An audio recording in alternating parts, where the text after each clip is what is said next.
आज आहे ना सगळी कामं बाजूला ठेवून पहिलं तर हे काम करून घेतलं, पण त्या अगोदर ना सकाळी लवकर उठले होते आणि मग मुलांचा नाश्ता बनवायला घेतला होता. इथं मी नाश्त्यामध्ये ना मोडाची मटकी होती, मोड आलेली, तर ती मिक्सरवरती लसूण आणि मिरची सोबत वाटली होती आणि बेसन घालून छान असे त्याचे चिले बनवले होते. तर ते मुलांना खायला दिले शेजवान चटणीसोबत आणि नंतर मग राहिलेलं पण मी बनवून घेतलं, कारण शौर्याचा टिफिन पण पॅक करायचा होता. तर त्यासाठी राहिलेले जे चिले आहेत तर ते बनवून घेतले. शौर्याचा टिफिन वगैरे पॅक केला. स्कूलमध्ये टिफिनला केचप वगैरे किंवा शेजवान चटणी दिलेली चालत नाही, म्हणून नुसतं चिलेच पॅक केले आणि मग थोडंसं पाणी भरलं बॉटलमध्ये, त्याला स्कूलला सोडून आले त्याचं आवरून. घरी येऊन मी नाश्ता करून घेतला आणि मग माझ्यासाठी मी इथं चहा बनवायला ठेवला होता. थोडंसं पाणी टाकलं, त्यामध्ये चहा पावडर टाकून छान असं उकळून घेतलं आणि चहा पावडर संपलेली तर ती डब्यामध्ये काढून घेतली.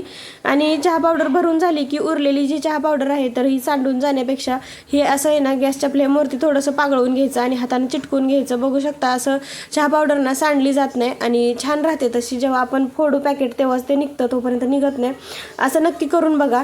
नंतर मग मी चहा वगैरे माझ्यासाठी ठेवला होता. बाहेर दूध आलेलं तर स्वराज घेऊन आला होता आणि हे जी चहा पावडर आणि दूध उकळलेलं आहे तर ते एका कपामध्ये गाळून घेते आणि मी गुळाचा जो किस आहे, गुळ मी एकदाच किसून ठेवते चहासाठी, तर तो किस टाकते.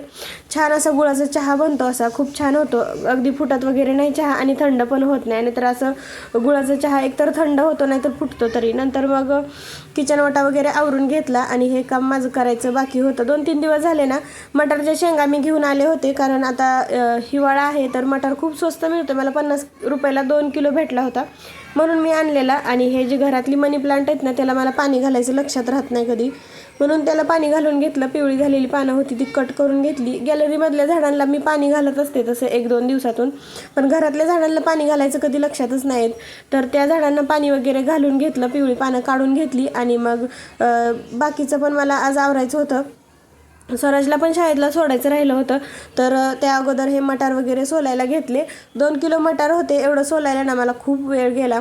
तर पहिलं तर हे काढून घेतलं एका परातीमध्ये आणि मग इतका स्वस्त भेटलाय तर त्यात खराब शेंगा पण असतात. पहिलं तर त्यातल्या खराब शेंगा होत्या तर त्या काढून टाकल्या, थोडंसं सोलून घेतलं आणि माझं उभा राहून पाय दुखायला लागलं एवढं सोलून. नंतर मग खाली बसले, थोडंसं सोलून घेतलं आणि नंतर मग स्वराजला सोडायची वेळ झाली, तोपर्यंत 11 वाजले होते. त्याला जायच्या आधी थोडंसं बॉर्नव्हिटा दूध वगैरे दिलं मी इथं, कारण त्याला यायला 1 वाजतात आणि स्कूलमध्ये जाताना टिफिनमध्ये त्याला थोडंसं ऑरेंज दिलं आणि दूध पिऊन वरून ऑरेंज खात होता, म्हणून मी त्याला इथं खाऊ नाही दिलं आणि थोडंसं टिफिनमध्ये दिलं होतं. नंतर त्याला स्कूलचं आवरलं, त्याला सोडून आले. नंतर सगळे मटार सोलून घेतले. वर्षभरासाठी मटार कसा साठवायचा आणि फ्रोझन मटार कसा बनवायचा ह्याच्यासाठी मी व्हिडिओ लवकरच अपलोड करणार आहे, त्याच्यासाठी सबस्क्राईब करा. Bye bye.